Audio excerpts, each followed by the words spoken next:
लेकिन चारों तरफ से जब मेरा कहीं मन नहीं लगा तो हमारे मन में अचानक आया कि जहां श्री वृंदावन बिहारी जी अपनी लीला किया करते थे, जहां उन्होंने रास लीला किया है, जहां उन्होंने लोगों का कल्याण किया है, भक्ति भाव को जहां जगाया है, आज भी वह जिंदा स्थान है।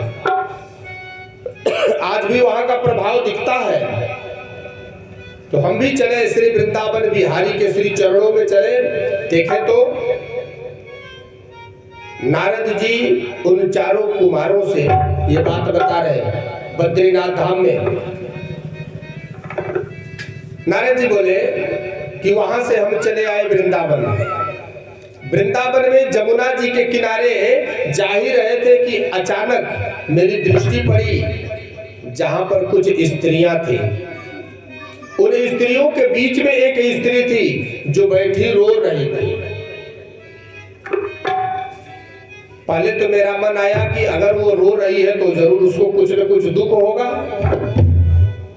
तो संतों का स्वभाव है, अगर किसी को दुखी देखते हैं तो उनके दुख के निवारण के लिए आगे बढ़ते हैं कि आखिर कारण क्या है कि ये बड़ी दुखी है।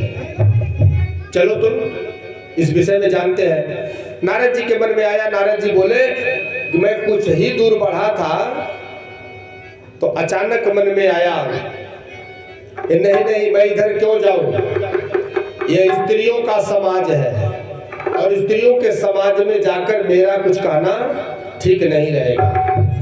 तो जैसे मैं वहां से वापस घूमा, अचानक वह स्त्री पूछने लगी, बोली भो भो साधु क्षणम तिष्ठ। अरे महाराज, बड़े भाग्य से तो आपके दर्शन होते हैं।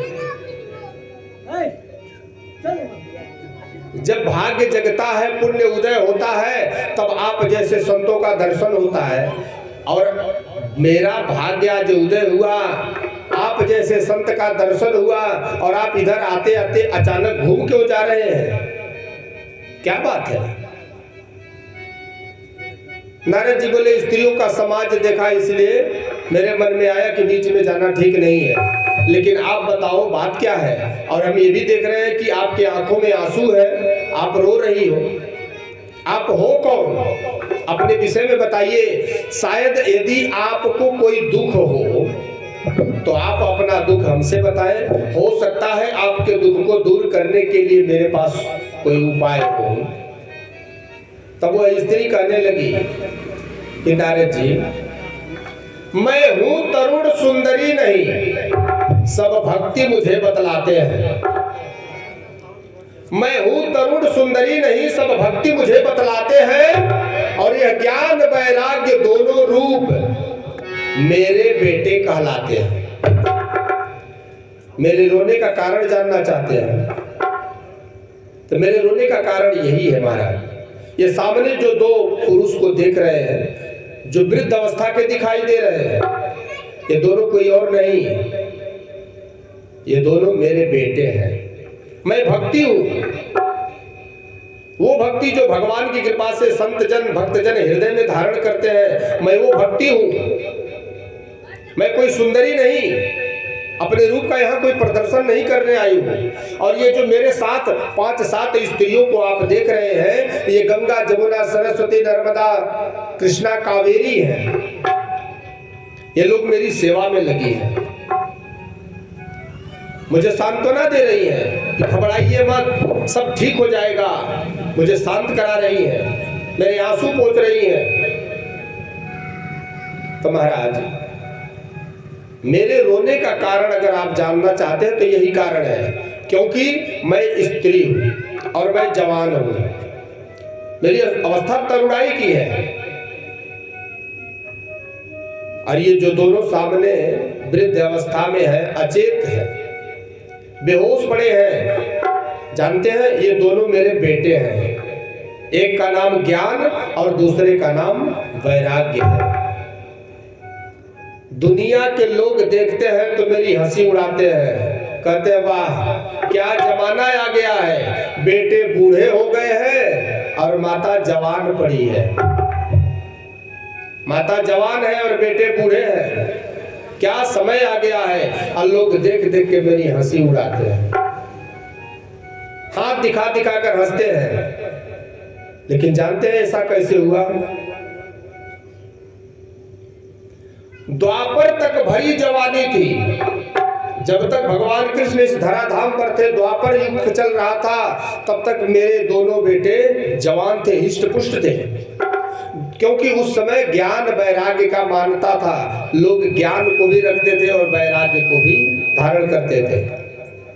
तो द्वापर तक भरी जवानी थी, था सब कोई अपने आपे में, लेकिन कलयुग के आते ही बेटे घिर गए बुढ़ापे में। महाराज जब से कलयुग आया है, तब से मेरे दोनों बेटे ज्ञान और वैराग्य बूढ़े हो गए। अब क्या बताएं। आज ऐसी अवस्था हो गई है, ऐसी दशा देख के जिसको कुछ नहीं आता वो भी हमको चार बात करके सुना के चला जाता है। यह देखो,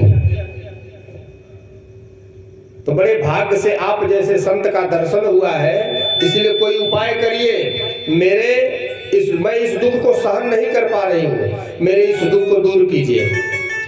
नारद जी बोले, इसमें कौन सी बड़ी बात है, आप शांत रहो, मैं इनका उपाय जानता हूँ, इनके बीमारी का सारा इलाज भी कर देता हूँ।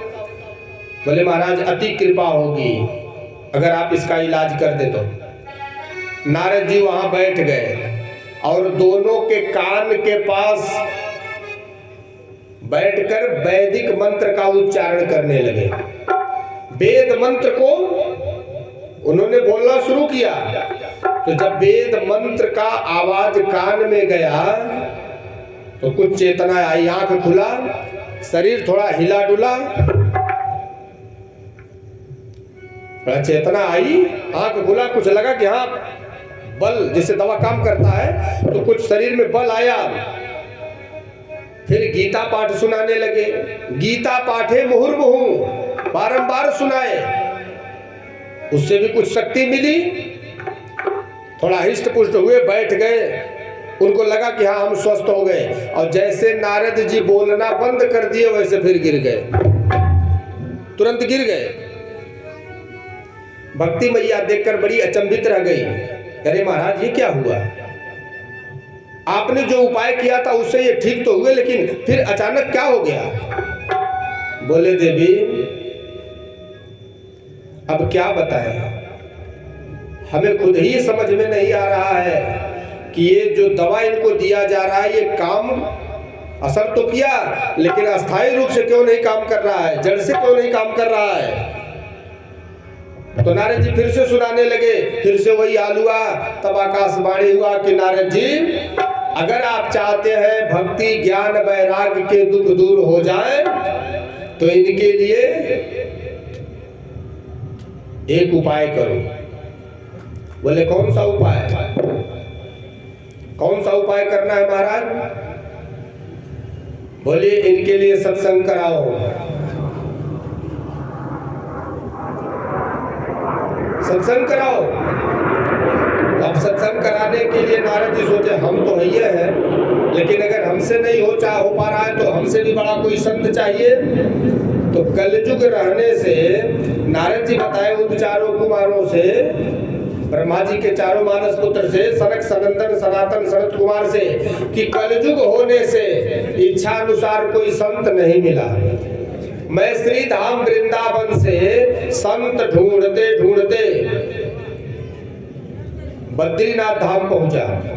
रास्ते में कई संत मिले, कहीं कहीं तो संतों के आश्रम पर बड़ा शोर हो रहा था। तो हमने पूछा ये कौन से संत हैं यहाँ जहाँ बच्चे अधिक संख्या में शोर कर रहे हैं? तो लोगों ने बताया ये मौनी बाबा का आश्रम है, नाम है मौनी बाबा, जो मौन धारण करके रहते हैं और शोर शराबा इतना। कहीं कहीं बच्चों की संख्या अधिक। बोले किसका आश्रम है? तो बोले ब्रह्मचारी जी का है। ब्रह्मचारी जी के आश्रम पर इतने शोर शराबा, इतने बच्चे शोर शराबा कर रहे हैं। अब कोई संत तो ये सोचा, जब हम नारद जी हमारे सामने हैं तो नारद जी के सामने हम क्या बोलेंगे, हम क्या भगवान के विषय में इनके सामने कहेंगे। इसलिए वो तो साफ है, हाथ जोड़ लेते थे, इशारा कर देते थे, आज मेरा मौन व्रत है, मैं बोलने वाला नहीं हूं। तो बोले इच्छानुसार कोई संत नहीं मिला तो मैं ढूंढते ढूंढते श्री धाम वृंदावन से बद्रीनाथ धाम पहुंचा हूं। और अब मुझे विश्वास हो गया कि भगवान जो करते हैं अच्छा करते हैं। भगवान ने आप लोगों से मेरा भेंट करा